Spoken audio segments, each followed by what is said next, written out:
L'épargne rassure, elle donne un sentiment de contrôle.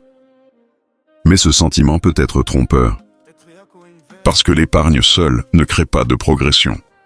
Pourtant, épargner, c'est déjà une bonne chose, non? Au moins, on est prudent. Oui, et la prudence est nécessaire. Mais nécessaire ne veut pas dire suffisant. L'épargne protège contre l'imprévu.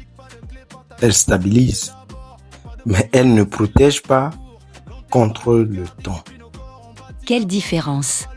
Vois-tu, l'imprévu est ponctuel, le temps est permanent et l'inflation agit dans le temps. Souviens-toi des deux hommes. Les deux avaient 1 million de francs CFA. L'un a acheté une parcelle, l'autre a gardé son argent à la banque. 5 ans plus tard, la parcelle valait 3 millions. Donc la différence n'était pas le montant? Non, la différence n'est pas le montant. La différence était structurelle. Le premier a respecté les deux phases. La phase 1 qui consistait à épargner.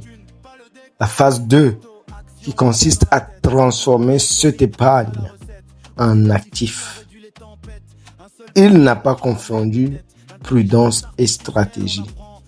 Il a utilisé, au contraire, l'épargne comme un tremplin. Et le second? Il s'est arrêté à la première phase.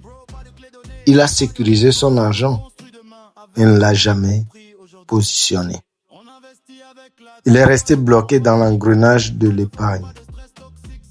L'épargne est une étape, pas une destination.